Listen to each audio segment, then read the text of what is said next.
கர்த்தருடைய வார்த்தை நிறைய போவோம். ஆதியாகமம் புஸ்தகம் 17ஆம் அதிகாரம் முதல் வசனத்தை நாம் எல்லாரும் சேர்ந்து படிப்போம்.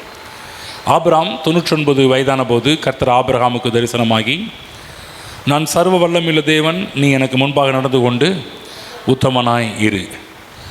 கர்த்தர் ஆபிரகாமுக்கு தரிசனமாகி தேவன் தான் யார் என்பதை ஆபிரகாமுக்கு வெளிப்படுத்துவதை தான் நாம் இந்த பகுதியில் நாம் பார்க்க ஆரம்பிக்கின்றோம். சர்வ வல்லமையுள்ள தேவன் என்று தமிழில் போடப்பட்டிருக்குது.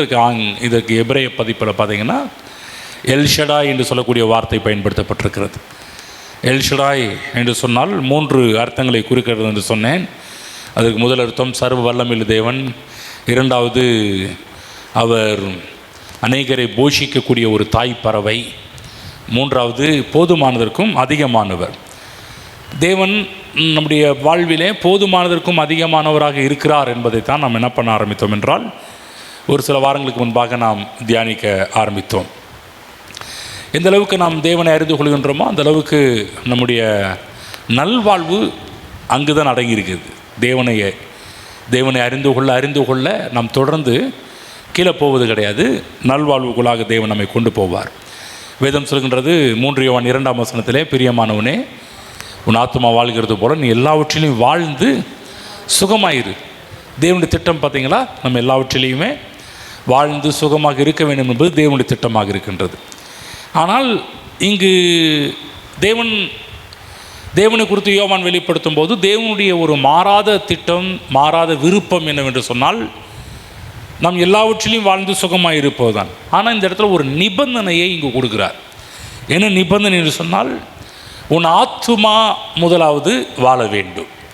அதாவது நம்ம எப்போதுமே பார்த்திங்கன்னா தேவன்கிட்டருந்து அவர் கொடுக்கின்ற நன்மைகளை பெற்றுக்கொள்வதில் தான் நம்ம மும்முரமாக இருப்போம், நல்லது. ஆனால் அதை பெற்றுக்கொள்வதற்கு ஒரு கண்டிஷன் அப்ளைன்னு சொல்லி காரியம் இருக்குது. என்ன கண்டிஷன்?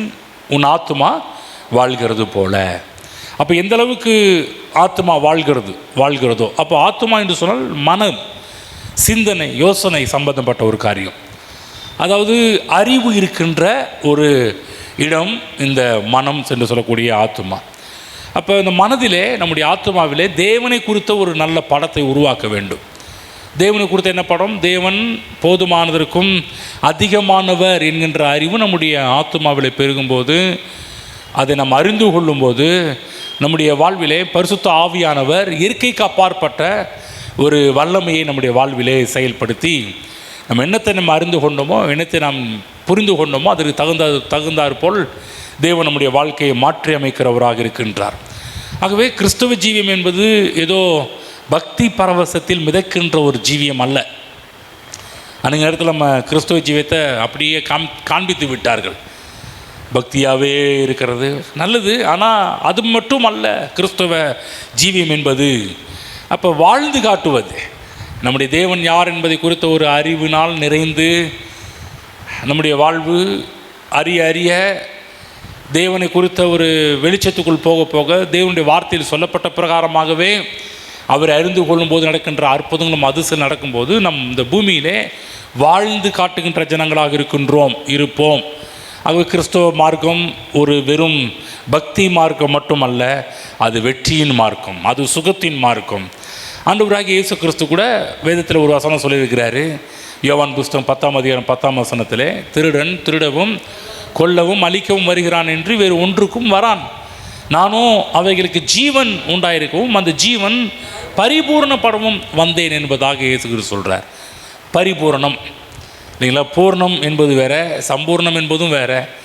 பரிபூர்ணம் என்பது அதுக்கு அதிகமான ஒரு வார்த்தை, நிரம்பி. பரிபூர்ணம் என்று சொன்னாலே நிரம்பி வழிதல், போதுமானதற்கும் அதிகம் என்று தான் வேதத்தில் போடப்பட்டிருக்கிறது. அப்போ எந்த அளவுக்கு இந்த பரிபூர்ணமான வாழ்வு நம்முடைய வாழ்வில் உண்டாக வேண்டும் என்றால், தேவனை குறித்த ஒரு அறிவுக்குள்ளாக தான் இந்த பரிபூர்ண வாழ்வு அடங்கி இருக்கிறது. அப்போதான் ஏசாயா தன்னுடைய புஸ்தகத்தை எழுதும்போது, ஏசாயா புஸ்தகத்தில் 54ஆம் அதிகாரம் 2ஆம் வசனத்திலே ஏசாயா அவர் சொல்கிற ஒரு அருமையான ஒரு சத்தியத்தை நம்ம பார்க்கின்றோம். 54ஆம் அதிகாரம் 2ஆம் வசனத்தை நான் படித்து காமிக்கிறேன். உன் கூடாரத்தின் இடத்தை விசாலமாக்கு, உன் வாசஸ்தலங்களின் திரைகள் விரிவாகட்டும், தடை செய்யாதே உன் கயிறுகளை நீளமாக்கி உன் முளைகளை உறுதி படுத்து. என்ன சொல்கிறாரு அப்படின்னு சொன்னால், தேவனை அறிகின்ற அறிவிலே உன் மனதை விசாலமாக்கு, உன் மனதை அதிகமாக்கு, உன் மனதை விசாலமாக்கு, உன் எண்ணங்கள் விரிவாகட்டும், தடை செய்யாதே. அவர் தேவனை அறிந்து கொள்கின்ற விதத்தில் நாம் வளர வேண்டும். தடை செய்யாதீர்கள். எந்த அளவுக்கு நம்ம தேவனை அறிந்து கொள்கிறோமோ அது வாழ்வு சிறப்படைய ஆரம்பிக்கும். ஆகவே நம்ம போன வாரத்தில் நம்ம என்ன பார்க்க ஆரம்பித்தோம் என்றால், தேவன் அவர் மனதுருக்கத்தில் எல்ஷடாய் என்பதை பற்றி பார்க்க ஆரம்பித்தோம். மன்னிப்பதிலே, கிருபையிலே, தயவிலே, இரக்கங்களிலே தேவன் அவர்கிட்ட எல்லாமே அதிகமாக இருக்குது. மன்னிப்பதில் தயை பெருத்தவர் என்று சொல்லி நாம் படிக்க ஆரம்பித்தோம். என்ன அர்த்தம்? மன்னிப்பதில் தயை பெருத்தவர் என்று சொன்னால் என்ன அர்த்தம்னா, அவரிடம் ஏராளமான மன்னிப்பு குவிந்து கிடக்கின்றது, இரக்கங்கள் குவிந்து கிடக்கின்றது. ஆகவே தான் நம்ம தேவனுடைய இரக்கங்களை பார்க்க ஆரம்பித்திருக்கிறோம். வேதத்திலே அப்போஸ்தலனாகிய பவுல் தன்னுடைய நிருபத்தில் எழுதும்போது, எபேசிய புஸ்தகத்தில் எபேசியருக்காக நிருபங்கள் எழுதும்போது தேவனை எப்படி காண்பிக்கிறார், தேவனை விதவிதமாக அழகழகாக காமிக்கிறார். ரோமர் புஸ்தகத்திலே அவரை தொழுது கொள்கிற யாவருக்கும் ஐஸ்வர்ய சம்பன்னர் என்று சொல்லி தேவனை குறித்து வெளிப்படுத்தி காண்பிக்கிறார். எபேசியர் புஸ்தகம் வரும்போது 2ஆம் அதிகாரம் 4ஆம் வசனம், தேவனோ இரக்கத்தில் ஐஸ்வர்யமுள்ளவராய் நம்மில் அன்பு கூர்ந்து தம்முடைய மிகுந்த அன்பினாலே, பார்த்தீங்களா தேவனை எப்படி காண்பிக்கிறார்னு சொல்லி. ஆகவேதான் இன்றைக்கு நானும் உங்களுக்கு தேவனை எப்படி காண்பிக்கின்றேன். எப்படி என்றால், தேவன் இரக்கத்தில் ஐஸ்வர்யம் உள்ளவர். செல்வோம், தேவன் நான் ஆராதிக்கிற என் தேவன் அவர் இரக்கத்தில் ஐஸ்வர்யம் உள்ளவர். ஆமென். இன்னைக்கு பாருங்கள், உலகம் கடவுள் கோபமாக இருக்கிறார், இதில் ஆராய்ச்சி பண்ணிட்டு இருக்கிறாங்க ஆனால் அதில் ஆராய்ச்சி பண்ணுவதற்கு பதிலாக தேவன் இரக்கத்தில் ஐஸ்வர்யம் உள்ளவராக இருக்கிறார் என்பதை ஆராய்ச்சி பண்ணுவது, தியானிப்பது சிறந்தது. ஆமென்.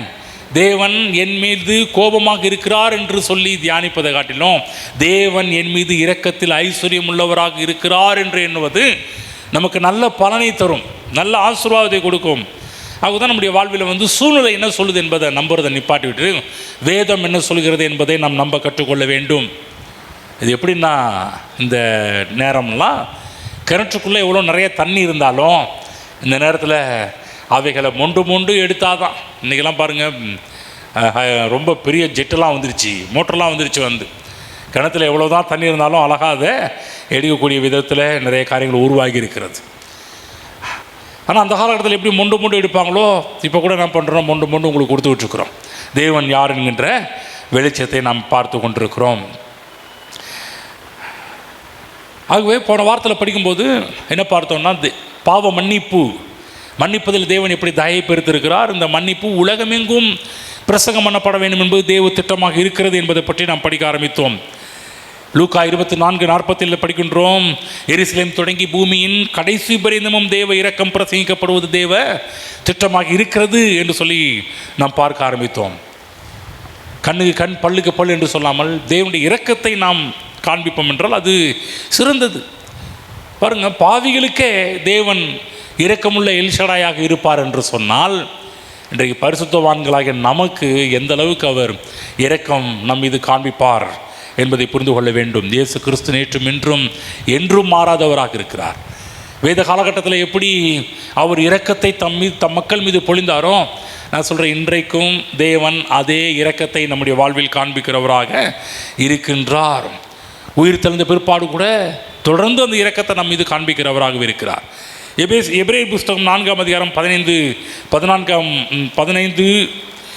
வசனம் படிக்கும்போது அங்கு எபிரேய ஆக்கியோன் சொல்கிறாரு, நான் படிக்கின்றேன். எபிரேயர் 4ஆம் அதிகாரம் 15, நம்முடைய பலவீனங்களை குறித்து பரிதபிக்கக்கூடாத பிரதான ஆசாரியர் நமக்கு இராமல் எல்லா விதத்திலும் நம்மை போல சோதிக்கப்பட்டும் பாவமில்லாதவராக இருக்கிற பிரதான ஆசாரியரே நமக்கு இருக்கிறார். ஆதலால் என்ன சொல்கிறார்? ஆதலால் படிப்போம். ஆதலால் நாம் இரக்கத்தை பெறவும் ஏற்ற சமயத்தில் சகாயம் செய்யும் கிருபையை அடையவும் தைரியமாய் கிருபாசன தண்டையிலே சேர கடவும். இப்பேற்பட்ட ஒரு அழைப்பை கொடுக்குறாரு பாருங்க. கல்வாரி சிலுவையின் மூலமாக நடந்த ஒரு பெரிய அற்புதம் என்னன்னா, கிருபாசன தண்டைக்கு வாங்க அப்படின்றார். பழைய ஏற்பாடு காலத்தில் யாருமே கிருபாசன தண்டை பக்கத்தில் போக முடியாது. பிரதான ஆசாரியன் மட்டும்தான் உள்ளே போக முடியும். அந்த மகா பரிசுத்த ஸ்தலத்துக்குள்ளாக அவருக்கு மட்டும்தான் அனுமதி, அவருக்கு மட்டும் பல சட்டத்திட்டத்தோடு உள்ளே போகணும். ஒருவேளை ஒரு பாவம் உள்ளே இருக்கும் என்றால் அவ்வளோதான், அவர் வெளியே வர முடியாது. ஆனால் புதிய உடன்படிக்கையில் இயேசு கிறிஸ்துவின் இரத்தத்தின் மூலமாக என்ன ஒரு அழைப்பு கொடுக்கிறார் என்று சொன்னால் எபிரேயர், ஆதலால் நாம் இரக்கத்தை பெறவும் ஏற்ற சமயத்தில் சகாயம் செய்யும் கிருபையை அடையவும். பாருங்க, இரக்கம் கிருபை, தைரியமாய் கிருபாசன தண்டையிலே சேர கடவோம். யோசிச்சு பாருங்க, பழைய ஏற்பாட்டு காலத்தில் இப்படி போதிக்க முடியாது. பழைய ஏற்பாட்டு காலத்தில் இப்படி சொல்ல முடியாது. தைரியமாக உள்ள வான்னு சொல்ல முடியாது, உள்ளே போக முடியாது. தேவன் பட்சிக்கிற அக்கினியாக இருந்தார் என்று பைபிளில் போடப்பட்டிருக்குது. அப்போ உள்ளே போனாங்கன்னா, பாவத்தோடு ஒருத்தர் உள்ளே போனாங்கன்னா அவ்வளோதான், அது பட்சித்து விடும். ஆகவே யாரும் உள்ளே போக முடியாது. ஆனால் புதிய ஏற்பாட்டில் இயேசு கிறிஸ்துவின் ரத்தம் சிந்தப்பட்டதன் மூலமாக மாம்சத்தின் திரை வழியாய் நமக்கு புதிதும் ஜீவனுமான ஒரு மார்க்கத்தை தேவன் திறந்து விட்டபடினால இப்போ எபிரேய ஆக்கியோன் நமக்கு ஒரு அழைப்பு கொடுக்குறாரு. இரக்கத்தை பெறுவதற்கு வா, கிருபை அடைவதற்கு தைரியமாய் கிருபாசன தண்டையிலே கிட்டி சேரு. அப்போ தேவ சமூகத்தில் நம் தைரியமாக வரும்படிக்கு தேவன் நமக்கு அழைப்பு கொடுக்கின்றார். விசுவாசிகள் தேவனை கண்டு பயப்பட வேண்டிய அவசியம் கிடையாது. நன்றாக புரிந்து கொள்ளுங்கள். நான் சிறு வயதில் இருக்கும் போதெல்லாம் பாருங்கள், ரொம்ப அதிகம் பயத்தை தான் அதிகமாக விதைச்சாங்க. தேவன்கிட்ட வருவதுக்கு பயங்கரமான பயத்தெல்லாம் விதைக்க ஆரம்பித்தாங்க. இப்படி ஆயிடுவா, அப்படி ஆயிடுவா, அது ஆயிடுவா, இது ஆயிடுவேன். ஆனால் எபிரேயர் 4 இந்த பக்கம் கூட்டி போனதே இல்லை. பிற்காலத்தில் பைபிள்லாம் படிக்கும்போது தான் விஷயம் புரியுது. அவர் சொல்கிறாரு, இரக்கத்தை பெறுவதற்கும் கிருபை அடையவும் தைரியமாக கிருபாசன தண்டையிலே வா. ஆமென். திரும்ப சொல்கிற, விசுவாசிகள் தேவனை கண்டு நடுங்க வேண்டிய அவசியம் கிடையாது. தேவன் இரக்கமுள்ளவராக இருக்கின்றார். ஆகதான் கர்த்தருக்கு பயப்படுதலே ஞானத்தின் ஆரம்பம் என்று வேதத்தில் போடப்பட்டிருக்கிறது. கர்த்தருக்கு பயப்படுதல் என்று சொன்னால் என்ன அர்த்தம் என்று சொன்னால் ரெவரண்ட். ரெவரண்ட் என்று சொன்னால் என்ன அர்த்தம்? மரியாதைக்குரியவர். அப்போ எந்த அளவுக்கு நாம் தேவனுக்கு மரியாதை கொடுக்கின்றோமோ வேதம் சொல்கின்றது, அங்கே ஞானம் ஆரம்பமாகுகின்றார். ஆமென். கர்த்தருக்கு பயப்படுதல், கர்த்தருக்கு மரியாதை கொடுக்கிறவர்கள், கர்த்தருக்கு கனத்தை கொடுக்கிறவர்கள், கர்த்தருக்கு மதிப்பு கொடுக்கிறவர்கள், அந்த இடத்துல ஞானம் ஆரம்பமாகின்றது. கர்த்தருக்கு பயப்படுதல் ஞானத்தின் ஆரம்பம். ஆகவே நம்முடைய தேவன் இரக்கமுள்ள பரமபிதா, அன்பின் பரமபிதா. இப்போ தேவனாகிய கிறிஸ்து பிதாவுடைய வலது பார்த்தத்தில் இருந்து இன்றைக்கும் இரக்கத்தில் ஐஸ்வர்யம் உள்ளவராக நமக்கு காட்சி அளிக்கின்றார். இன்றைக்கு சபைக்கு அவைகளை குறித்து சொல்லிக் கொடுத்து கொண்டிருக்கிறாரு. தேவன் எப்படிப்பட்டவர்? இரக்கத்தில் ஐஸ்வர்யம் உள்ளவர். ஆமென். அதுதான் அவர்கிட்ட உதவி தேடி அவரண்டை வரலாம், தைரியமாக கிட்டி சேரலாம். நம்ம போய் வரம் பெற்ற ஆட்களை தேடி ஓட வேண்டிய அவசியம் கிடையாது. இதெல்லாம் கிறிஸ்தவ உலகத்தில் பாருங்கள், இப்படி ஆயிடுச்சு. யாராவது கிஃப்டட் பர்சன் இருந்தாங்கன்னா, வரம் பெற்றவங்க இருந்தாங்கன்னா, நம்ம அவங்கள தேடி ஓட வேண்டிய காலகட்டத்தில் நம்ம இன்றைக்கு இருக்கிறோம். அப்படி இருக்க வேண்டிய அவசியம் கிடையாது. முக்கியத்துவத்தை தேவனுக்கு கொடுங்கள். தேவன் இன்றைக்கு நம்மை மதிக்கின்றார். தேவன் இரக்கமுள்ள பிதாவாக இருக்கிறார், இரக்கமுள்ள தகப்பனாக இருக்கிறார். வேதத்தில் தானியேல் என்ற ஒரு பக்தன் இருக்கிறார். அவருடைய சரித்திரத்தில் பார்த்தீங்கன்னா ஜெபம் என்று சொல்லக்கூடியது ஒரு முக்கியமான ஒரு பங்கு வகிக்கின்றது. அவருடைய கேரக்டர்ஸில் ஒரு கேரக்டர் சொன்னால் ஜெப மனிதன் என்று சொல்லுவார்கள். எப்படி அவர் விசுவாச வீரர் என்று சொல்லுவார்கள், உண்மையாக இருந்தாலும் சொல்லுவாங்க. அதே போல் இந்த காரியத்தை பார்த்தீங்கன்னா சொல்லும்போது ஜெப வீரன் என்பதற்கு ஜெபத்தை பற்றி சொல்லும் போதெல்லாம் அநேகர் என்ன பண்ணுவாங்க, தானியேலை எடுத்து பேச ஆரம்பிப்பாங்க. தானியேல் ஜெபித்து எப்படி பல வெற்றிகளை கண்டார் என்பதெல்லாம் பற்றி விலைக்கு சொல்லுவார்கள். ஆனால் தானியேலுடைய ஜெபத்தின் வெற்றியின் ரகசியம் என்ன என்பது பற்றி அவரே சொல்கிறார். கொஞ்சம் கவனிப்போம். அவர் என்ன சொல்கிறார், என்ன பேச வர்றார், என் ஜெபத்துக்கு என்ன வெற்றி தெரியும், என் ஜெபத்தின் வெற்றிக்கு பின்னணி என்ன தெரியுமா என்று சொல்லி பார்க்கும்போது அவர் என்ன சொல்கிறாருன்றதை கவனிப்போம். தானியேல் புஸ்தகம் 9ஆம் அதிகாரம் 18ஆம் வசனத்தை நான் படிக்கிறேன், எல்லாரும் சேர்ந்து படிப்போம். என் தேவனே, உம்முடைய செவியை சாய்த்து கேட்டருளும், உம்முடைய கண்களை திறந்து எங்கள் பாலிடங்களையும் உமது நாமம் தரிக்கப்பட்டிருக்கிற நகரத்தையும் பார்த்தருளும். நாங்கள் எங்கள் நீதிகளை அல்ல, உம்முடைய மிகுந்த இரக்கங்களையே நம்பி எங்கள் விண்ணப்பங்களை உமக்கு முன்பாக செலுத்துகிறோம். ஆமென். எவ்வளோ பெரிய வெளிச்சம் தானியேலுக்கு. யோசிச்சு பார்த்தீங்களா? நீ ஜெபத்தில் பயந்துகிட்டு இருக்கிறோம், என் ஜெபத்தெல்லாம் கர்த்தர் கேட்பாரா, என் ஜெபத்தெல்லாம் கர்த்தர் அவரெல்லாம் என் ஜெபத்தெல்லாம் கேட்க மாட்டார். அவங்க ஜெபத்தை கேட்பார், இவங்க ஜெபத்தை கேட்பார் தான் நம்ம நினச்சிட்டு இருக்கிறோம். ஆனால் தானியேல் அவர் எப்படி ஜெபத்தில் போகும்போது எப்படி போகிறாரு? உம்முடைய மிகுந்த இரக்கங்களையே நம்பி. தேவ பிள்ளைகளே, இன்னைக்கு நான் உங்களுக்கு சொல்கிறேன், அவருடைய இரக்கங்களை நம்பி தேவ சமூகத்தில் உள்ள நுழையலாம். எபிரேயர்க்குன்னு சொல்கிறார், இரக்கத்தை பெறுவோம், சகாயம் செய்யும், கிருபை அடையவும் தைரியமாய் கிருபாசனத்தினிலே கிட்டி சேருங்கள். மிகுந்த இரக்கங்களை நம்பி எங்கள் விண்ணப்பங்களை உமக்கு முன்பாக செலுத்துகிறோம். ஆமென். புரிஞ்சுங்களா? ப்ரேயர் என்பது என்னென்னு, ஜெபம் என்பது எதின் அடிப்படையில் தேவன்கிட்ட வரணும். தேவனை கொடூரமானவராக நினச்சி தேவன்கிட்ட வர தேவை கிடையாது. தேவன்கிட்ட வரும்போது எப்படி வர வேண்டும் என்றால், நம்ம தானியேலை போல உம்முடைய மிகுந்த இரக்கங்களே நம்பி எங்கள் விண்ணப்பங்களை உமக்கு நேராக உமக்கு முன்பாக செலுத்துகிறோம். இப்படி பண்ணதுனால 23ஆம் வசனம் படிக்கிறேன். நீ அதுக்கு முன்னாடியிலேருந்து படிக்கிறேன் பாருங்களேன். 21. அப்படி நான் ஜெபம் பண்ணி கொண்டிருந்த போதே, எதை மையமாக வைத்து எதை எதிர்பார்த்து தேவனை குறித்து எப்படிப்பட்ட எண்ணத்தோடு மிகுந்த இரக்கங்களையே நம்பி ஜெபம் பண்ணிட்டு இருக்கிறார் இல்லையா? இப்படி ஜெபம் பண்ணும்போது என்ன நடக்கிறது? அப்படி நான் ஜெபம் பண்ணி கொண்டிருந்த போது முதல் தரிசனத்தில் நான் கண்ட புருஷனாகிய கபிரியேல் வேகமாய் பறந்து வந்து அந்தி பலியின் நேரமாகிய வேளையிலே என்னை தொட்டான். அவன் எனக்கு தெளிவுண்டாக்கி என்னோட பேசி, தானியேலே, உனக்கு அறிவு உணர்த்தும்படி இப்பொழுது புறப்பட்டு வந்தேன். நீ மிகவும் பிரியமானவன். ஆமென். யாரை பார்த்து சொல்கிறார்? தேவ இரக்கத்தை சார்ந்து வாழ்ந்த ஒரு மனிதன் இருக்கிறாரு, அவரை பார்த்து தான் சொல்கிறாரு, நீ மிகவும் பிரியமானவன். ஆதலால் நீ வேண்டிக் கொள்ள தொடங்கின போதே கட்டளை வெளிப்பட்டது, நான் அதை அறிவிக்க வந்தேன். இப்போதும் சொல்லுகிற வார்த்தையை நீ கவனித்து கேட்டு தரிசனத்தை அறிந்து கொள். ஆமென். நல்ல கவனமாக கேளுங்க. யார் மிகவும் பிரியமானவர்கள்? ஜெபத்தில் தேவ இரக்கத்தையே நாடி போகிறாங்க பாருங்க. வேதம் அவர்களுக்கு கொடுக்கின்ற ஒரு பட்டம் என்னவென்று சொன்னால், நீ மிகவும் பிரியமானவன். ஆமென். எவ்வளோ பெரிய அற்புதமான ஒரு வார்த்தை. பரலோகத்திலிருந்து தேவ தூது இறங்கி வருது. யார்? கபிரியேல் தூதனுக்கு சொல்கிறாரு, தேவனுக்கு பிரியமானவர்கள், நீ தேவனுக்கு பிரியமானவன். தேவ பிள்ளைகளே, தேவ இரக்கத்தை நம்பி ஜெபிக்கும்போது நம்முடைய ஜெபம் தேவனுக்கு பிரியமான ஜெபமாக இருக்கும். நாம் தேவனுக்கு பிரியமானவர்களாக இருப்போம். தேவ தூதர்கள் பதிலை கொண்டு வருகிறவர்களாக இருப்பார்கள். நன்றாக புரிந்து கொள்ளுங்கள். ஜெபத்தில் போகும்போது தேவனை தப்பான ஒரு கண்ணோட்டத்தோடு போகாதீங்க. ஆகவேதான் புதிய ஏற்பாட்டில் தைரியமாய் வா, இரக்கத்தை பெறவும் சகாயம் செய்யும், கிருபை அடையவும் தேவ சமூகத்தில் கிருபாசனத்தினிலே தைரியமாக கிட்டி சேர கடவீர்கள். தேவன் கடினமானவர் அல்ல. ஆகவேதான் பாருங்க, நம்முடைய கண்ணீர் மூலமாக தேவன்கிட்ட வர வேண்டிய அவசியம் கிடையாது. நன்றாக புரிந்து கொள்ளுங்கள். அடிக்கடி நான் உங்கள் மத்தியில் இந்த காரியத்தை வலியுறுத்தி சொல்கிறேன்.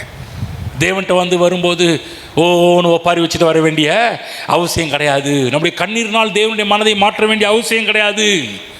அன்றைக்கு நேரத்தில் நம்ம நினைக்கிறோம், நம்ம ரொம்ப அழுதா ஏதோ கடவுள் கேட்பாருன்னு. கிடையாதுங்க. தேவனுடைய இந்த மாதிரி அழுதுட்டு ஒப்பாரி வச்சுட்டு போகிறவங்களாம் தேவனுடைய இரக்கத்தை குறித்து தெரிந்து கொள்வதிலே அறிவில்லாதவர்களாகவே இருக்கிறார்கள் என்று தான் சொல்லுவேன். தேவனுடைய இரக்கத்தை அறிந்து கொண்டவங்க போய் நம்ம ஓன்னு ஒப்பாரி வச்சுட்டு அழுதுட்டு தேவ சமூகத்தில் போக வேண்டிய அவசியம் கிடையாது. நன்றாக புரிந்து கொள்ளுங்கள். நான் கண்ணீருக்கு எதிரி இல்லை. சிலத்தில் நம்ம அழலாம், சிலத்தில் நம்ம பார்த்திங்கன்னா வியப்பிலே தேவன் செய்த நன்மைகளை எண்ணி ஆச்சரியத்திலே நம்ம அழலாம். ஆனால் அழுதாதான் தேவன் கொடுப்பார் என்ற அந்த சப்ஜெக்ட் கூட நம்ம உள்ளே போகக்கூடாது. ஆகதான் தேவ பிள்ளைகளே, இன்றைக்கு அநேக நேரத்தில் மக்கள் தேவனுடைய பிரியத்தை இழந்து தவிக்கிறதுக்கு முக்கியமான ஒரு காரணமே பார்த்திங்கன்னா, தேவனுடைய இரக்கத்தை புரிந்து கொள்ளாமல் தன்னுடைய அழுகையின் மீது நம்பிக்கை வைத்து கொண்டிருக்கிறார்கள். அழுதா கர்த்தர் கொடுத்துருவார். இப்படியே சொல்கிறாங்க, நீ அழுது ஜெபி, எவ்வளவுக்கு எவ்வளவு தேவ சமூகத்தில் கண்ணீரை வடிக்க முடியுமோ அந்தளவுக்கு கண்ணீரை வடி. பழைய ஏற்பாடு காலத்தில் நிறைய உதாரணங்கள்லாம் சொல்லிகிட்டே இருப்பாங்க. இவங்க இப்படி அழுதாங்க, அவங்க இப்படி அழுதாங்க.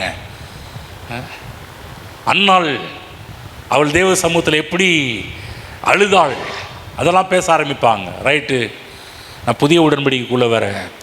புதிய உடன்படிக்கையில் புதிய ஏற்பாட்டில் எங்கேயும் இயேசுவாக இருக்கட்டும், சீசர்களாக இருக்கட்டும், நீ அழுகையோடு வா என்று சொல்லியோ, அழுதாதான் உன் ஜெபத்தை கேட்பார் என்று சொல்லியோ, புதிய உடன்படிக்கையின் ஜெபத்தில் அப்படி கட்டளை பிறப்பிக்கப்படவில்லை. பழைய ஏற்பாட்டு காலத்தில் அழுகையோடு போனார்கள், புலம்பலோடு போனார்கள், உபவாசத்தோடு போனார்கள், நடந்தது. ஏன்னா அன்றைக்கு பார்த்தீங்கன்னா இயேசு கிறிஸ்துவின் ரத்தம் சிந்தப்படவில்லை, பாவம் முழுமையாக மன்னிக்கப்படவில்லை, கழுவப்படவில்லை, எல்லாம் மூடப்பட்டது. அது நிமித்தமாக தான் அவங்க அந்த நிலைமையில் தான் போய் ஆக வேண்டும். ஆனால் இன்றைக்கு நம்ம அப்படி போக வேண்டிய அவசியம் கிடையாது.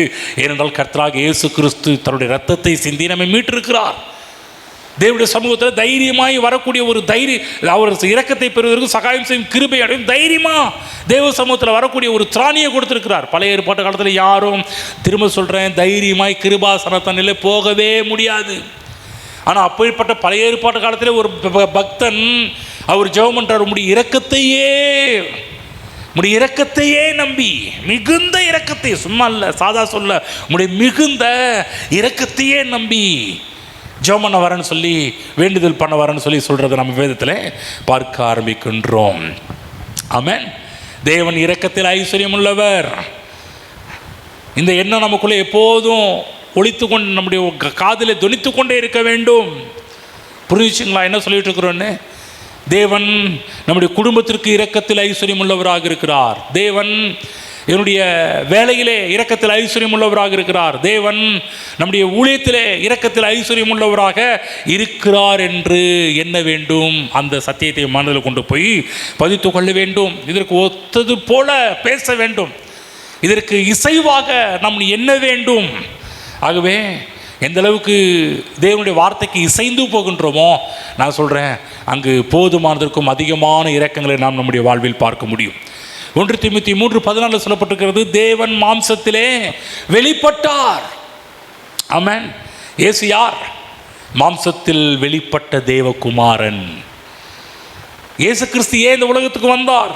மனிதனுடைய பாவத்துக்கு பரிகாரம் பண்ண முடியும் வந்தார். அனைவருக்கு தெரியும் இல்லைங்களா? இயேசு கிறிஸ்து ஏன் வந்தார்னு சொன்னாலே சொல்லுவாங்க. ஆனால் இன்னொரு முக்கியமான விஷயம் சொல்கிறோம் பாருங்க. இயேசு கிறிஸ்து ஏன் வந்தார்? அதாவது முக்கியமான ஒரு காரியமே மனிதனுடைய பாவத்துக்கு பரிகாரத்தை சொல்வதற்கு, தன்னுடைய ரத்தத்தை சிந்துவதற்கு தான் வந்தார்ன்றது தான் முதல் தரமான ஆணித்தரமான ஃபஸ்ட்டு டீச்சிங் என்று சொன்னாலே இதுதான். அதில் எந்த ஒரு மாற்று கருத்து நம்ம சொல்ல வரல, அதுக்கு எதிராக நம்ம எதுவும் சொல்ல வரல. பிளான் என்ன? முதல் பிளான் என்ன? முழு மனுவருக்கத்தும் பாவத்தில் இருக்க, பாவத்துக்கு தீர்வு தன்னுடைய ரத்தத்தை சிந்த வேண்டும், மரிக்க வேண்டும் என்பதற்காக இயேசு கிறிஸ்து வந்தார். அதையே திரும்ப திரும்ப பேசிக்கிட்டே இருந்தார். ஆனால் இன்னொரு விஷயம் என்னன்னு சொன்னால், இயேசு ஏன் இந்த உலகத்துக்கு வந்தார் என்று சொன்னால், கவனமாக கேளுங்க, தேவன் எப்படிப்பட்டவர் என்பதை இந்த உலகத்திற்கு காண்பிக்கும்படியாகவே, தேவன் எப்படிப்பட்டவர் என்பதை இந்த உலகத்துக்கு வெளிப்படுத்தும்படியாகவே கர்த்தராகிய இயேசு கிறிஸ்து இந்த உலகத்திற்கு வந்தார். ஆமென். புரிஞ்சுங்களா? தேவன் மாம்சத்திலே வெளிப்பட்ட தேவகுமாரன். பவுல் அழகாக எழுதி வச்சிருக்கிறார், தேவன் எப்படிப்பட்டவர் என்று சொல்லி வேதத்தில் பார்க்குறோம். யோவான் 1:18 போடப்பட்டிருக்கிறது, தேவனை ஒருவனும் ஒரு காலும் கண்டது இல்லை, அவருடைய ஒரே பேரான குமாரனாகிய இயேசுவே அவரை வெளிப்படுத்தினார் போடப்பட்டிருக்குது. யோவான் சொல்றாரு, சுவிசேஷத்தை எழுதும்போது சொல்றாரு, ஒருத்தரும் கண்டது கிடையாது, தேவனை கண்டது கிடையாது. தேவனை எப்படி பார்த்தார்கள் சொல்றாரு, அவருடைய ஒரே பேரான குமாரனாகிய இயேசுவே அவரை வெளிப்படுத்தினார் என்று நாம் வேதத்தில் படிக்கின்றோம். தேவன் அதரிசனமானவர். தேவனை மாம்ச கண்களால் பார்க்க முடியாது. ஒருத்தரும் மாம்ச கண்களால் தேவனை பார்த்தது இல்லை. மோசே கூட கேட்கிறாரு, உங்களை கொஞ்சம் காமிங்க, இது பிதாவாகிய தேவன் சொல்றாரு, என்னை பார்த்து யாரும் உயிரோடு இருந்தது கிடையாதுப்பா அப்படின்றார். ஆனால் காணக்கூடாத மகத்துவமான தேவன், கண்களால் காணக்கூடாத, மாம்ச கண்களால் காணக்கூடாத மகத்துவமான தேவன் இப்ப காணக்கூடிய ரீதியிலே மனிதனாக இந்த உலகத்தில் அவதரித்தார். தேவன் மனிதனானார், தேவன் மாம்சத்தில் வெளிப்பட்டார். ஆமென். எல்லாரும் சொல்லுங்கள், தேவன் மாம்சத்தில் வெளிப்பட்டார். ஆகவேதான் இயேசுவை கண்டவன் தேவனை கண்டவன். இயேசு கிறிஸ்து சொல்றாரு, யோவான் 14:9 இயேசு கிறிஸ்து சொல்றாரு, என்னை கண்டவன் தேவனை கண்டான் என்று சொல்லி ஒரு முறை பிலிப்பு என்று சொல்லக்கூடிய சீசன் இயேசுகிட்ட ஆண்டவரே எங்களுக்கு, இயேசு ஆண்டவரே எங்களுக்கு பிதாவை காண்பியும், அது எங்களுக்கு போதும், அதில் நாங்கள் திருப்தியாக இருந்துருவோம் அப்படின்னு பிலிப்பு சொல்லும்போது இயேசு சொல்கிறார், ஏன்பா இவ்வளோ காலம் நான் உங்கள் கூட இருந்தும் நீ தேவனை காணவில்லையா? அப்படியே சொல்கிற, என்னை கண்டவன் தேவனை, பிதாவாகிய தேவனை கண்டான் என்றார். அப்போ தேவனை எங்கே காணலாம்? தேவனை இயேசுவிலே காணலாம். இயேசுவை பார்ப்பதும் தேவனை பார்ப்பதும் ஒன்று. தேவன் எப்படிப்பட்டவர் என்பதை நீங்கள் புரிந்து கொள்ள வேண்டுமா? இயேசுவை பார்த்தால் பிதாவாகிய தேவன் எப்படிப்பட்டவர் என்று புரியும். பழைய ஏற்பாட்டு காலம் முழுவதுமே பாருங்க, தேவனை குறித்து பெரிய பெரிய தப்பான படத்தெல்லாம் வைத்திருந்தார்கள். தேவன் கொடூரமானவர், பயங்கரமான காரியத்தெல்லாம் பண்றாருன்னு சொல்லி பிற்போக்காக தான் தேவனை பற்றி அதிகமான காரியத்தை அறிந்து வைத்திருந்தார்கள். அதான் காமிச்ச பாருங்க, பழைய ஏற்பாட்டு காலத்தில் ஒரு பக்தன் மிகுந்த இரக்கத்தை நம்பி ஜெபம் பண்ண போனார்லாம் காமிக்க ஆரம்பித்தோம். ஆனால் அநேக மக்கள், ஒரு சில மக்கள் தேவனை சரியாக பார்த்தாங்க, ஆனால் ஏராளமான மக்கள் தேவனை தப்பாகவே பார்த்துக்கிட்டு இருந்தாங்க. ஆகவே தேவ பிள்ளைகளே, இயேசுவிலே நாம் தேவனை பார்க்க முடியும். இயேசு கிறிஸ்து எதற்காக இந்த உலகத்திற்கு வந்தார்? முக்கியமான ஒரு காரியம் மரிக்க, இன்னொரு காரியம் தேவன் யார் என்பதை இந்த உலகத்திற்கு காண்பிப்பதற்காகவே. அப்போ இயேசு கிறிஸ்துடைய செயல்பாடுகள் எல்லாவற்றையும் கவனித்து பார்த்தாலே தேவனை அவ்வளவு அழகாக காண்பிக்கிறவராக தான் தோன்றுகிறார். இயேசு கிறிஸ்து பேசுவதை கேட்டால் போதும், நான் சொல்கிற தேவனும் அவ்விதமாக தான் பேசுவார் என்பதை அவர்களுக்கு விளக்கி காண்பித்தார். ஆமென். தேவனை பார்க்கணுமா? என்னையை பார்த்தா தேவனை பார்த்தது போல. தேவன் பேசுவதை கேட்குமா? நான் பேசுகிறேன் பாரு, தான் தேவன் பேசுவது.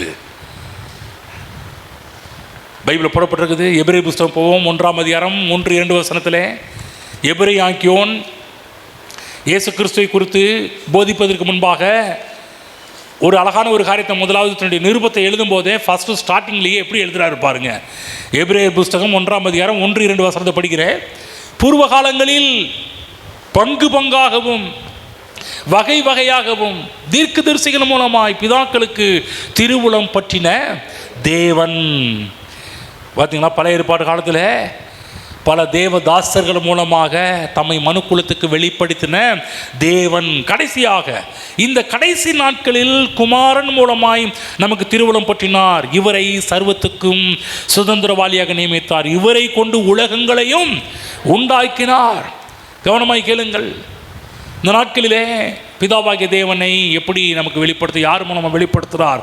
இயேசு கிறிஸ்து மூலமாக பிதாவாகிய தேவனை இயேசுவே நமக்கு வெளிப்படுத்தி காண்பிக்கிறார். தேவன் எப்படிப்பட்டவர் என்பதை தெரிந்து கொள்ள வேண்டுமா? நன்றாக கவனிங்கள். முதல் 4 சுவிசேஷம், மத்தேயு, மார்க்கு, லூக்கா, யோவான் ஆகிய 4 சுவிசேஷத்தை நம்ம படிக்கும்போது தேவன் எப்படி இருந்தார் என்பதற்கு ஒரு மிகப்பெரிய உதாரணம் இந்த 4 சுவிசேஷம் தான். தேவனை பார்க்க வேண்டுமா? இயேசுவை பார்த்தால் போதும், தேவனையே பார்த்தது போல. தேவன் பேசுவதை கேட்க வேண்டுமா? இயேசு கிறிஸ்து எப்படி பேசினார் அதே போலதான் தேவன் பேசுவார். தேவன் எப்படி நடந்து கொள்வார், இயேசு எப்படி நடந்து கொள்வாரோ அதே போலதான் தேவனும் நடந்து கொள்வார் என்பதால் நமக்கு விளக்கி காண்பிக்கிறார். கவனமாக கேளுங்க. இயேசுவை தவிர வேற யாராலையும் தேவனை பார்க்க முடியாது. தேவன் இரக்கத்தில் ஐஸ்வர்யம் உள்ளவர் என்பதற்கு இயேசுவை பார்த்தா தேவனை பார்ப்பது போல. இயேசுவை கண்டால் இயேசு எவ்வளவு இரக்கத்தில் ஐஸ்வர்யம் உள்ளவராக இருந்தார். அப்போ இப்போ தேவன் எப்படி? அவர் சொன்ன, என்னை கண்டவன் பிதாவை கண்டான். தேவன் எப்படிப்பட்டவர்? நீ வேற மாதிரி நினச்சிட்டு இருக்கிறப்பா, வேற மாதிரிலாம் கிடையாது. என்னையை பார்க்குறல்ல, நான் எப்படி ஊழியம் பண்ணுறேன், நான் எப்படி அற்புதங்கள் பண்ணுறேன், நான் எப்படி அதிசயங்களை செய்கிறேன், நான் எப்படி மக்கள் மீது மனதுருக்கம் உள்ளவனாக, இரக்கம் உள்ளவனாக, தயவு உள்ளவனாக இருக்கிறனோ அதே போல தான் பிதாவாகிய தேவனும் இருப்பார் என்பதை காண்பிக்கின்றார். வேதத்தில் மத்தேயு புஸ்தகம் 11ஆம் அதிகாரம் 11ஆம் வசனத்தில் யோவான் ஸ்நானன் என்று சொல்லக்கூடிய ஒருத்தர் இருக்கிறார்.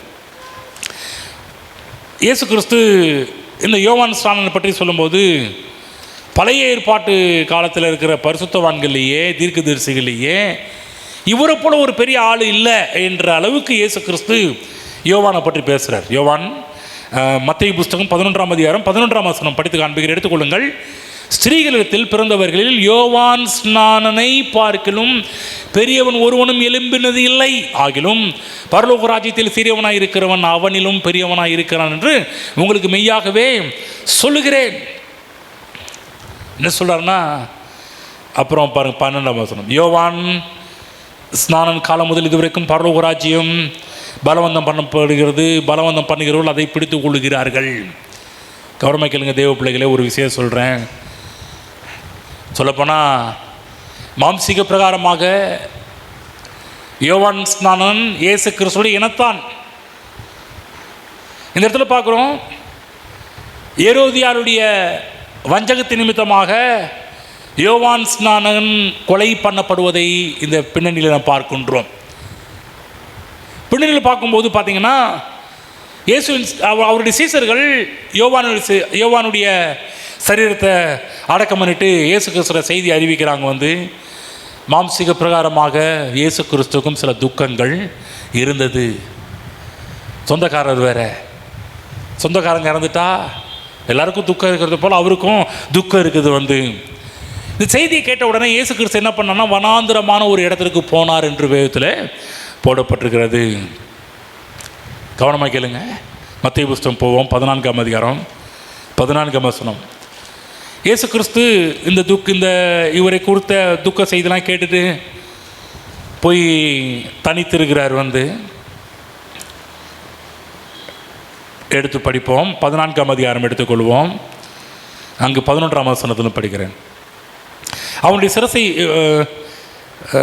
12 அவனுடைய சீசர்கள் உடலை எடுத்து அடக்கம் பண்ணி பின்பு போய் அந்த சங்கதி இயேசுவுக்கு அறிவித்தார்கள். இயேசு அதை கேட்டு அவிடமிட்டு படவிலேறி வனாந்திரமான ஒரு இடத்துக்கு தனியே போனார். ஜனங்கள் அதை கேள்விப்பட்டு பட்டணங்களிலிருந்து கால்நடையாய் அவரிடத்திற்கு போனார்கள். இயேசு திரளான ஜனங்களை கண்டு அவர்கள் மேல் மனது உருகி அவர்களில் வியாதியஸ்தர்களாக இருந்தவர்களை சொஸ்தமாக்கினார். யோசிச்சு பாருங்க, ஒரு பேட் நியூஸ் கேட்குறாரு, துக்க செய்தியான இடத்துல வனாந்தரமான ஒரு இடத்துல போய் கொஞ்சம் சோகத்தை காண்பிக்கிறத கொஞ்சம் தனித்து இருக்கிறாரு, தனித்து போகிறாரு. ஆனால் நியூஸ் போயிடுச்சு, இயேசு கிறிஸ்து இங்கே தான் போகிறான்னு கேள்விப்பட்டோன்னுமே எல்லா ஜனங்களும் அலமோதிட்டு வராங்க. இப்போ நம்மளாம் தானே பண்ணுவோம், ஏன்னா கொஞ்ச நேரமாக கொஞ்சம் நிம்மதியாக துக்கப்படுற கொஞ்சம் அழுவுறதுக்காக கொஞ்சம் நேரத்தை விடுறீங்களான்னு சொல்லி கேட்டிருக்கலாம். ஆனால் இயேசு அப்படிலாம் ஒரு வார்த்தையும் இங்கு கேட்கவில்லை. இங்கே சொல்லப்படுகிறது, இயேசு திரளான ஜனங்களை கண்டு அவர்கள் மேல் மனது உருகினார் என்று நாம் வேதத்தில் பார்க்கின்றோம். ஆமென். திரளான ஜனங்களை கண்டதும் இயேசு மனதுருகினார். தேவனும் அப்படிதான். திரளான ஜனங்களை பார்க்கும்போது அவரும் பார்த்தீங்கன்னா கொடூரமானவரா இல்லை, என்னை கண்டவன் பிதாவை கண்டான், நீ என்னை பார்க்கணுமா, நான் எப்படி ஜனங்களை பார்த்து மனதுருகணும், அதே போல தான் பிதாவாகிய தேவனும் உன்னை பார்த்து மனதுருகிற தேவனாக இருக்கின்றார். பைபிளில் போடப்பட்டிருக்கு மல்கியா 3:6 கர்த்தர் நான் கர்த்தர், நான் மாறாதவர் என்று போடப்பட்டிருக்கிறது. இயேசு கிறிஸ்து எபிரேயர் புஸ்தகம் 13:8 போடப்பட்டிருக்கிறது. இயேசு கிறிஸ்து நேற்றும் இன்றும் என்றும் மாறாதவராக இருக்கிறார் என்று போடப்பட்டிருக்கிறது. தேவனுடைய பிள்ளைகள், நான் உங்களுக்கு சொல்கின்றேன், இன்றும் கூட தேவன் உங்கள் மேல் மனதுருக்கம் உள்ளவராக இருக்கிறார். நன்றாக புரிந்து கொள்ளுங்கள். தேவன் மனதிற்கும் உள்ளவராக இருக்கிறார். தேவன் உங்கள் மீது கோபமாக இல்லை. தேவன் உங்களை தண்டிக்கிறதுக்கு நேரம் பார்த்துட்டு இருக்கல, உங்களை எப்படி கீழே தள்ளலான்னு சொல்லி நேரம் பார்த்துட்டு இருக்கல. தேவன் உங்கள் மீது மனதிற்கும் உள்ளவராக இருக்கிறார். ஆமென். அவருடைய மனதிற்கும் எப்படி? உங்களுடைய வியாதிகளை குணமாக்குவதிலே போதுமானதற்கும் அதிகமானவராக இருக்கிறார். உங்கள் வியாதி எவ்வளவு குரூரமானது என்பதை பற்றி சிந்திப்பதை விட்டுவிட்டு தேவனுடைய மனதுருக்கம் எப்படிப்பட்டது என்பதை சிந்தியுங்கள். அன்றைக்கு நேரத்தில் நமக்கு இருக்கிற ஏதாவது ஒரு வியாதினா அதையே நம்ம பேசிட்டு, அதையே தியானிச்சுட்டு, அதையே நம்ம கண்ணா பண்ணு யோசிச்சுட்டு இருப்போம். அவங்க என்ன சொல்கிறாங்க, இவங்க என்ன சொல்கிறாங்க, எங்கெங்கெல்லாம் கேட்கணுமோ அங்கெல்லாம் கேட்டுறது, யூடியூப்பில் எதெல்லாம் பார்க்கணுமோ அதெல்லாம் பார்த்துடுறது. கொஞ்சம் அதெல்லாம் மூடி வச்சுட்டு தேவன் மனதுருக்கம் உள்ளவர், இந்த இடத்துல பார்க்குறோம், வியாதியஸ்தர்களை பார்த்து அவங்க மேலே பைபிள் போடப்பட்டிருக்குது, அவர் மனதுருகி அவர்கள் வியாதியஸ்தர்களாக இருந்தவர்களை சொஸ்தமாக்கினார். ஆமென். புரிஞ்சுச்சுங்களா? உங்கள் வியாதிகளை குறித்து பேசிட்டு இருக்காதீங்க. உங்கள் வியாதி எப்படிப்பட்டது என்பதை பேசிட்டு இருக்காதீங்க. தேவன் எப்படிப்பட்டவர் என்பதை பேசுங்கள். ஒருவேளை வியாதி கொடுமையாக இருந்தாலும் கூட நல்லா கவனமாக கேளுங்க. நீங்கள் அதை பற்றி பார்த்து பயப்பட வேண்டிய அவசியம் கிடையாது. கவலைப்பட்டு எந்த ஒரு பயனும் கிடையாது. நீ வியாதி எந்த அளவுக்கு மோசமானது அதை பேசி ஒரு பிரயோஜனம் கிடையாது. கவலைப்பட்டு ஒரு பிரயோஜனம் கிடையாது.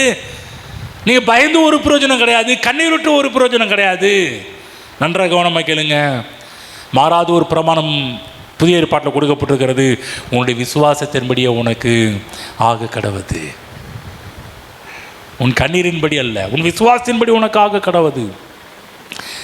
எந்த அளவுக்கு தேவனுடைய மனதுருக்கத்தை அறிந்து கொள்கிறீர்களோ அந்த அளவுக்கு தேவன் மீது நமக்கு விசுவாசம் அதிகமாக உருவாக ஆரம்பிக்கும். தேவன் என் மீது கோபமாக இல்லை என்கின்ற அதை கீழே தள்ளிட்டு, தேவன் என் மீது மனதுருக்கம் உள்ளவராக, இரக்கம் உள்ளவராக, கிருபை உள்ளவராக, தயை உள்ளவராக, காருண்யம் உள்ளவராக. நான் இதை தான் உங்கள் மத்தியில் பதிக்க வேண்டும் என்று ஆசைப்படுறேன். தேவன் எவ்வளவு நல்லவர் நல்லவர் நல்லவர். எத்தனை தடவை நீங்கள் அவரை சொன்னாலும் நான் சொல்கிறேன், அதுக்கு தகுதியான ஒரே ஒருத்தர் அவர் மட்டும்தான். ஆமென். எவ்வளவுதான் நான் கிருபை உள்ளவர், தயை உள்ளவர், இரக்கம் உள்ளவர் சொன்னாலும் நான் சொல்கிறேன், அதை காட்டிலும் கோடி மடங்கு தேவன் நம் மீது இரக்கம் உள்ளவராகவே இருக்கிறார். ஆகவே வியாதி எவ்வளவு கொடூரமானது என்பதை பற்றி தியானிச்சுட்டு இருக்காதீங்க. தேவன் எவ்வளவு மனதுருக்கம் உள்ளவராக இருந்து என் வியாதியை சுகமாக்குவார் என்று அப்படி நாம் யோசிக்க ஆரம்பிப்போம், திங்க் பண்ண ஆரம்பிப்போம். தேவன்கிட்ட போய் கெஞ்சுறதை நிப்பாட்டிட்டு விசுவாசத்தை தேவனிடத்தில் காண்பியுங்கள். தேவன் எப்படிப்பட்டவர் என்பதை காண்பியுங்கள். ஆமென். படிப்போம். கொலோசியர் புத்தகம் 1ஆம் அதிகாரம். கொலோசியர் 1ஆம் அதிகாரம் 10ஆம் வசனத்தில் இங்கு கூட பவுல் பாருங்க, தேவனை குறித்த ஒரு அறிவை குறித்து சில விஷயம் சொல்கிறாரு. கொஞ்சம் படிச்சுட்டு நம்ம மற்ற காரியத்தில் போவோம். கொலோசியர் 1 அதிகாரத்தில் 10ஆம் வசனத்தை சேர்ந்து படிப்போம். சகலவித நற்கிரியைகளுமாகிய கனிகளை தந்து தேவனை அறிகிற அறிவில் விருத்தி அடைந்து கர்த்தருக்கு பிரியம் உண்டாக அவருக்கு பாத்திரராய் நடந்து கொள்ளுங்கள். என்ன சொல்லப்போனால், தேவனை அறிகிற அறிவில் விருத்தி அடைந்து, சொல்லுங்க, விருத்தி அடைந்து. எதில் விருத்தி அடையணுமா? தேவனை அறிகிற அறிவில் விருத்தி அடையுங்கள். இப்போ எந்த அறிவை பற்றி தேவனை குறித்து எந்த அறிவை பற்றி பேசிக் கொண்டு வருகிறோம் என்று சொன்னால், தேவன் இரக்கத்தில் ஐஸ்வர்யம் உள்ளவர், மன்னிப்பதில் தயை பெருத்தவர், அவர் மனதுருக்கம் உள்ளவர். இதெல்லாம் சிம்பிளான ஒரு விஷயமா இருக்கலாம், ஒரு சின்ன விஷயமா இருக்கலாம். சின்ன விஷயம் கிடையாதுங்க. இது எவ்வளோ பெரிய விஷயம் தெரியுங்களா? இன்றைக்கு நாம் அறிந்து கொள்ள வேண்டிய பெரிய சத்தியத்தில் ஒரு சத்தியம் என்னவென்று சொன்னால், தேவன் இரக்கத்தில் ஐஸ்வர்யம் உள்ளவர், மனதுருக்கத்தில் ஐஸ்வர்யம் உள்ளவராக இருக்கிறார். ஆமென். புரியுதுங்களா? தேவனுடைய மனதுருக்கத்தை குறித்த ஒரு அறிவு நமக்குள்ளாக விசுவாசத்தை பெருக்க ஆரம்பித்து விடும், விசுவாசத்தை அதிகரிக்க ஆரம்பித்து விடும். விசுவாசம் அதிகமாகும் போது விடுதலை உண்டாக ஆரம்பித்து விடும். விசுவாசம் அதிகமாகும் போது, தேவனை குறித்த விசுவாசம் அதிகமாகும் போது, நான் சொல்கிறேன், நீங்கள் அந்த ஏரியாவில், அந்த பகுதியில் சிறந்து விளங்க ஆரம்பிப்பீர்கள். ஒரு முறை குஷ்டரோகி ஒருத்தர் இயேசுவிடத்தில் வந்து அவரை பணிந்து கொண்டான் என்று வேதத்தில் பார்க்கிறோம்.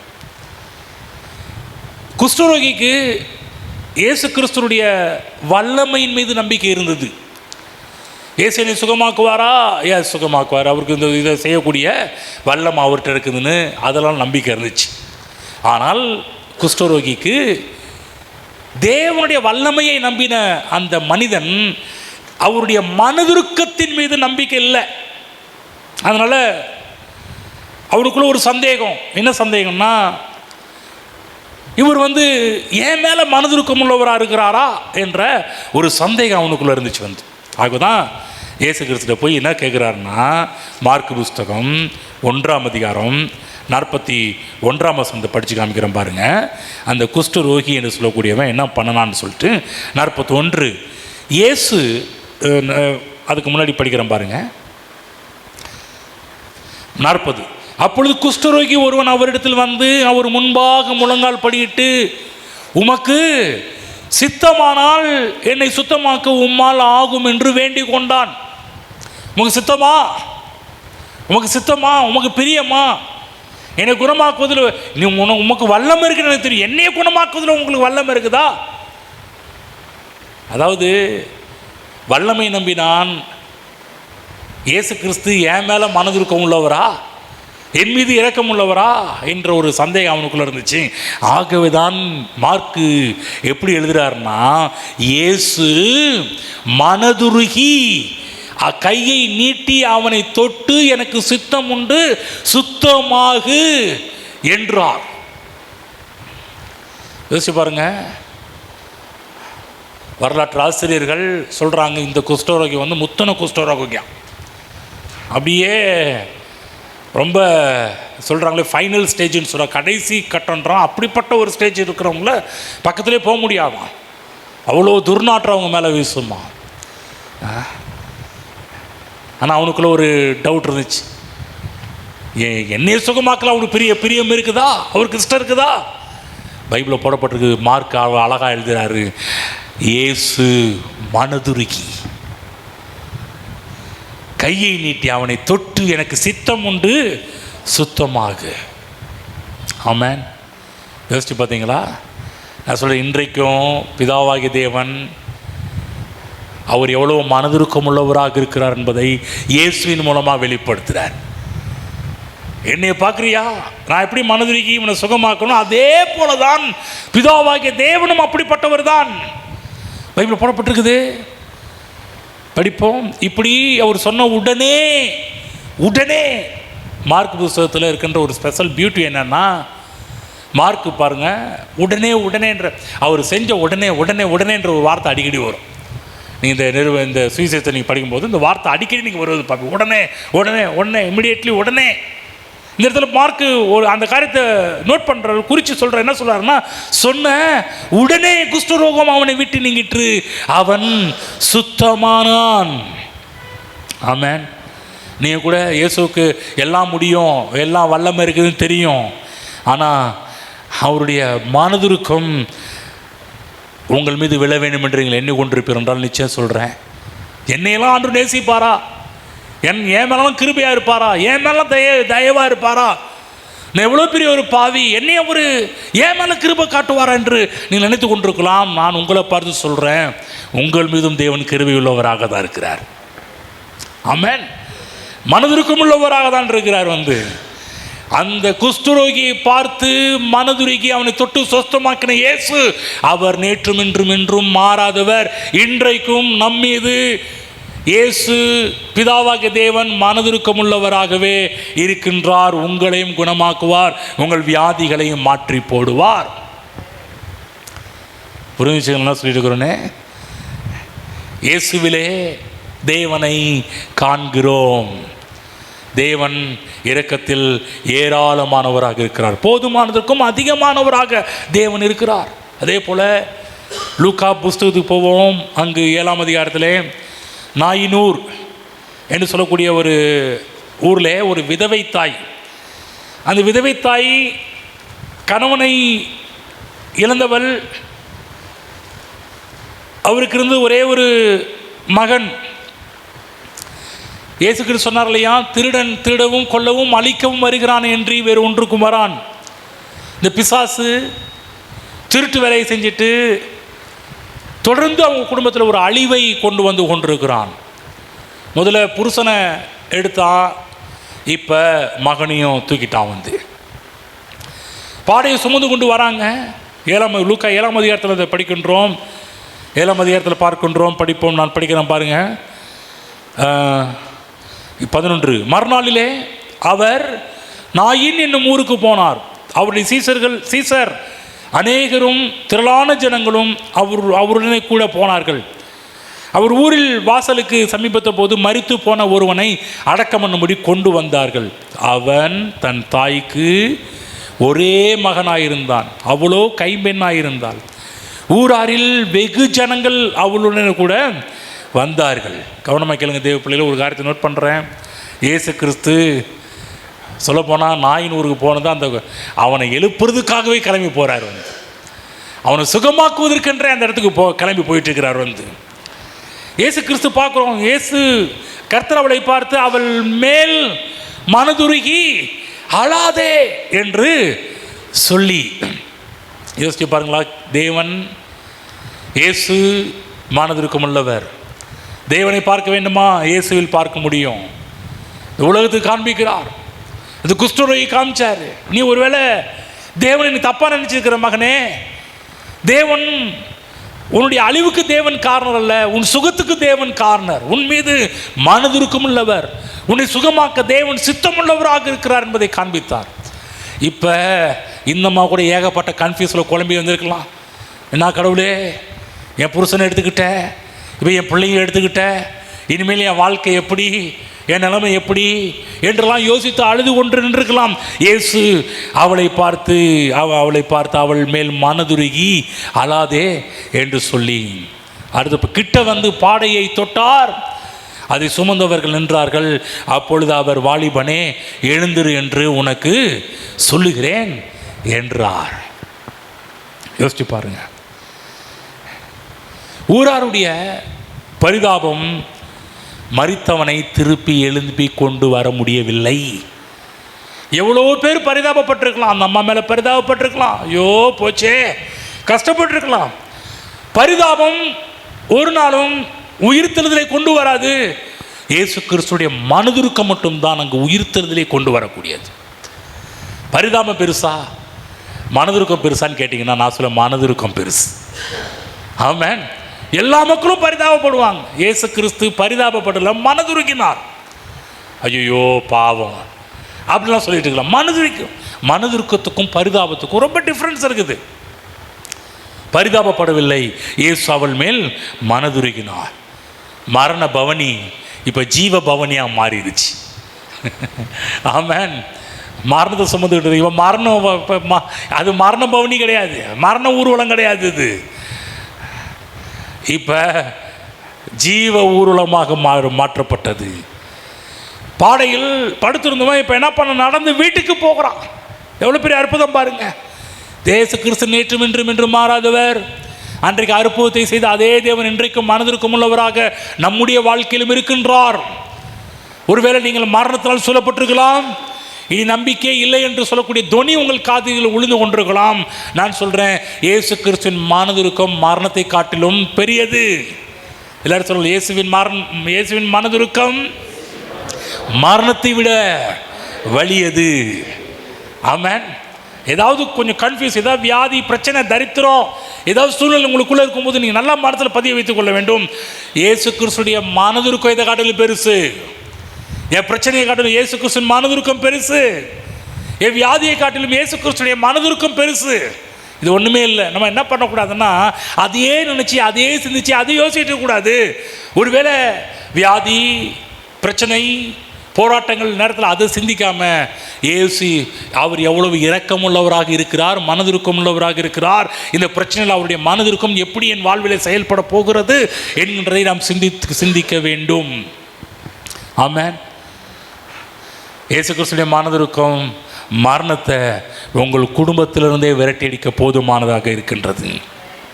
ஆமென். ஒரு உங்கள் வாழ்க்கையில் இந்த நாயின் ஒரு எப்படி ஒரு விதமான ஒரு பயத்துக்குள்ளே, ஒரு கலக்கத்துக்குள்ளே, மரணத்தின் தாக்குதலுக்குள்ளே போன மாதிரி உங்கள் குடும்பத்தில் கூட போயிருக்கலாம், சூழ்நிலைகள் வந்திருக்கலாம். நான் சொல்கிறேன், இரக்கத்தின் எல்ஷடாயின் தேவனை நம்புங்க. உங்கள் வாழ்க்கையில் மிகப்பெரிய திருப்பத்தை அவரால் கொண்டு வர முடியும். மரண சூழ்நிலைகளை மாற்றி அமைக்க முடியும். யாராலும் முடியாது என்று சொன்ன எல்லா காரியத்தையும் இயேசுவின் மனதுருக்கம் அவைகளை மாற்றி அமைக்கும். ஜீவனை உங்கள் குடும்பத்தில் புரண்டு ஓடும்படி செய்யக்கூடியது இயேசு கிறிஸ்துவின் மனதுருக்கம். அது மட்டுமல்ல, ஒரு குறிப்பை கவனிக்க வேண்டும் என்று விரும்புகிறேன். மரித்தவன் எழுந்து உட்கார்ந்து பேச தொடங்கினான். கவனிங்க, அவனை அவன் தாயினிடத்தில், நல்லா நோட் பண்ணி வச்சுக்கணும், தாயினிடத்தில் ஒப்புவித்தார். தேவன் குடும்பத்தின் மீது எத்தனை கரிசனை உள்ளவர் பாருங்க. ஏன்னா மகனுடைய அன்பும் பரிவும் விதவை தாய்க்கு தேவை என்பதை இயேசு அறிந்து வைத்திருந்தார். இப்போ என்ன பண்ணிருக்கணும்? டேய், நான் தானே உன்னை எழுப்பினேன், நீ என் பின்னாடி ஊழியத்துக்கு வா, உன்னை வச்சு தான் நான் வந்து இந்த ஊழியத்தையே பண்ண போகிறேன்னு சொல்லிட்டு என் கூட வான்னு சொல்லி இயேசு கிறிஸ்து அந்த மகனை வாலிபனை கூப்பிடவில்லை. இயேசு கிறிஸ்து ஒரு சுயநலவாதியும் கிடையாது. அவர் குடும்பங்களின் நல்வாழ்வில் அக்கறை உள்ளவர். நல்ல மனதில் வச்சுங்க. இல்லைப்பா, நீ வந்தாதான் எல்லாருக்கும் ஒன்றையும் வச்சு தான்ப்பா நான் வந்து எல்லாரும் பாரு, தேவன் எப்படிப்பட்டவன் காண்பிக்க, தேவன் எப்படிப்பட்டவன் பார்க்க வேண்டுமா? நீங்கள் உங்கள் எல்லாருக்கும் தெரியும், இந்த பையனை உங்களுக்கு தெரியும், அந்த ஊர்லேயே ஒரு பெரிய காஸ்பல் அறிவிச்சிருக்கலாம் அவனை வச்சேன் இல்லைங்களா? பைபிள் புதிய ஏற்பாட்டு காலத்தில் ஒரு சப்பானியை வச்சே நிறைய இடத்துல நம்ம அப்போஸ்தலருக்கு பிரசங்கம் பண்ண ஆரம்பித்தாங்க. பாருங்கள், இவனை உங்களுக்கு தெரியும், இவன் எப்படிப்பட்டவன்னு தெரியும், இவனை நடக்க வச்சது என்ன? தேவனுடைய வல்லமை, உயிர்த்தலின் வல்லமை, அவருடைய நாமத்தின் வல்லமை எல்லாம் எல்லா இடத்துலையும் பிரசங்கம் பண்ணாங்க. ஆனால் இங்கு இயேசு பைபிளை பார்க்குறோம், அவனை அவன் தாயினிடத்தில் ஒப்புவித்தார். ஆமென். புரிஞ்சுக்குங்க. உடனே நம்ம என்ன பண்ண, நம்முடைய வாழ்க்கைக்குள்ளே ஏதாவது மிராக்கல் நடந்தால் உடனே என்ன பண்ணால் ஊழியத்துக்கு போயிடலாங்க. இல்லை, முதல்ல குடும்பத்தை கருத்தில் கொடுத்துரு, குடும்பத்தில் ஊழியத்தை ஆரம்பிக்கணும். நிறைய பேர் இப்படி தான் பாருங்கள், ஏதாவது ஒரு மிராக்கல், ஏதாவது அற்புதம், ஏதாவது அதிசயம் நடந்துச்சுன்னா இல்லைங்க ஊர் ஃபுல்லாக சொல்லிடணும், உலகத்துக்கு அறிவிச்சிருந்துங்க. இல்லை, முதல்ல வீட்டில் அறிவிங்க. முதல்ல குடும்பம் ரட்சிக்கப்படணும், குடும்பம் மீட்கப்பட வேண்டும். உங்கள் குடும்பத்தில் அறிவிங்க, சொந்தக்காரங்க முதல்ல உங்கள் சொந்தத்தில் ஆரம்பிங்க. இயேசு கிறிஸ்து ஊழியத்தை பற்றி சொல்லும்போதே பரிசுத்த ஆவி உங்களிடத்தில் வரும்போது நீங்கள் பலனடைந்து முதல்ல எருசலேமில் இருக்க சொல்கிறார். அப்புறம் தான் யூதே, அப்புறம் தான் கலிலே, அப்புறம் தான் சமாரி, அப்புறம் தான் பூமியின் கடைசி பரியந்தம். ஃபஸ்ட்டு சொல்கிற முதல்ல என்ன எருசலேமில் முதல்ல உன் ஊழியத்தை ஸ்டார்ட் பண்ணிட்டு உன் வீட்டில் முதல்ல ஆரம்பி. இங்கே பார்க்குறோம் இயேசு கிறிஸ்து அந்த இயேசு கிறிஸ்து என்னத்தை சொன்னாரோ சொன்னது மாதிரியே இங்கே ஊழியத்தை அவர் முதல்ல நீ வாப்பான்னு சொல்லி கூட்டிகிட்டு போகல, அவனை அவன் தாயின் இடத்துக்கு ஒப்புவித்தார் என்று நாம் பார்க்கின்றோம். நன்றாக புரிந்து கொள்ளுங்கள். ஒரு காரியத்தை நிறைவேற்ற விரும்புகின்றேன். தேவன் மனதிற்கும் உள்ளவர், இன்றைக்கும் மனதிற்கும் உள்ளவர், மாறாதவர். இன்றைக்கும் நம் மீது மனதிற்கும் உள்ளவராகவே இருக்கிறார். தேவனுடைய இரக்கம் நம் மீது இருந்து கொண்டே இருக்கிறது. பைபிளில் போடப்பட்டிருக்கிறது, அவருடைய இரக்கங்களுக்கு முடிவில்லை, காலை தோறும் அவருடைய கிருபைகள் புதியவைகளாகவே இருக்கின்றது. நம்முடைய கண்கள் திறக்கட்டும். தேவனை பற்றி தப்பாக யோசிக்க வேண்டாம். தேவனை பற்றி அவர் கிறிஸ்துவ சபை உலகம் பார்த்தீங்கன்னா தேவனை தப்பாகவே காமிச்சிட்டு இருக்கிறாங்க. பார், இப்படி பண்ண போகிறார், அப்படி பண்ண போகிறாரு, அது செய்ய போகிறார், இது செய்ய போகிறாரு, பண்ண போகிறாருன்னு சொல்லி பயமுறுத்துகிற காரியத்தை பேசிக்கிட்டு இருப்பாங்க. நான் சொல்கிறேன், நீங்கள் எதெல்லாம் பயந்துட்டீங்களோ அதெல்லாம் போக்குவதற்கு தேவனுடைய மனதிற்கும் போதுமானதாக இருக்கின்றது. இன்றும் நம் மீது தேவன் மனதிற்கும் உள்ளவராகவே இருக்கிறார். இரக்கத்தில் ஐஸ்வர்யம் உள்ளவர். ஆமென். அந்த குஷ்டரோகி, அதாவது பெரிய சப்ஜெக்ட், மேலோட்டமாக சொல்லிட்டேன். உங்களுக்கு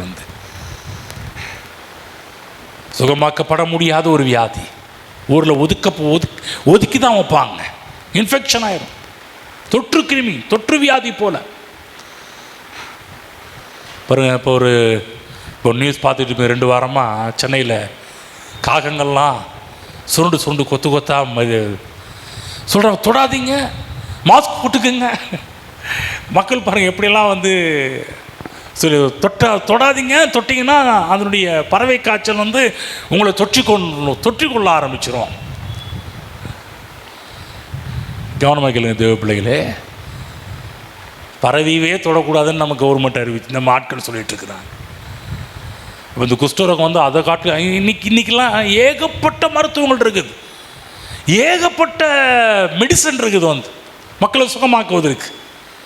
இன்றைக்கி எந்த ஒரு வியாதியாக இருந்தாலும் மனிதர்களால் சுகமாக்கப்பட முடியாதுன்ற அளவுக்கு எல்லா மருந்துகளையும் கண்டுபிடிக்கிறாங்க அந்த அளவுக்கு. ஆனால் இயேசு கிறிஸ்துவின் காலகட்டத்தில் அதெல்லாம் ஒன்றுமே இல்லை, குறைந்த அளவாக தான் இருந்தது. ஆனால் அந்த நாட்கள்லேயே ஆகவே தான் தொற்று வியாதியாக இருக்கிறதெல்லாம் ஒதுக்கி வச்சாங்க. இயேசு அவனை தேடி போய் மனதுருகி அவனை தொட்டு சுஸ்தமாக்கினவர் இன்றைக்கு நம்முடைய வாழ்விலும் மனதிற்கும் உள்ளவராக இருக்கிறார். நன்றாக புரிந்து கொள்ளுங்கள். நிறைய பேச போகிறோம், வரக்கூடிய நாட்கள் இன்னும் தேவனுடைய இரக்கத்தை நிறைய பேச போகிறோம். நம்முடைய மனது இரக்கத்தால் நிரம்பட்டும். தேவனுடைய மனதுருக்கத்தால் நிரம்பட்டும். தேவன் எப்படிப்பட்டவர் நீங்கள் பார்க்கணுமா? இயேசுவில் தேவனை பாருங்கள்.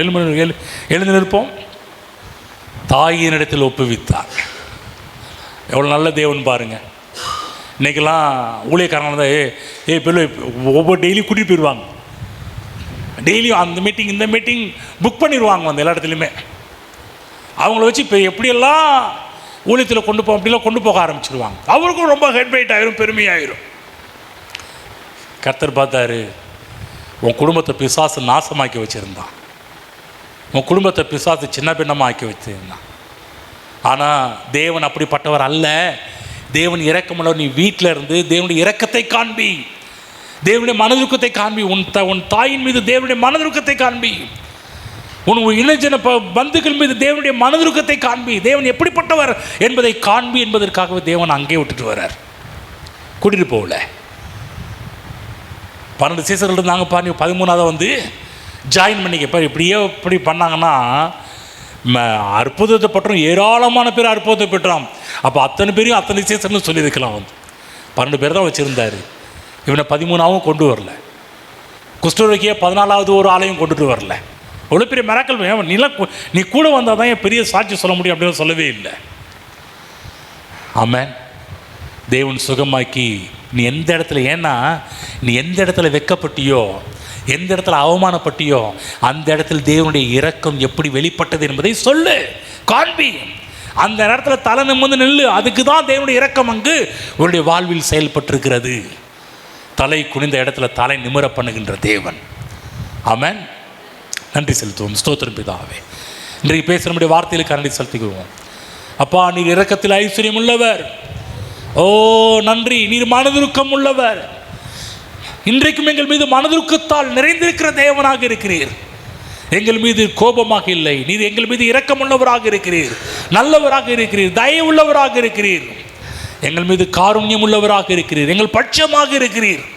உமக்கு நன்றி, உமக்கு நன்றி ஆண்டவரே.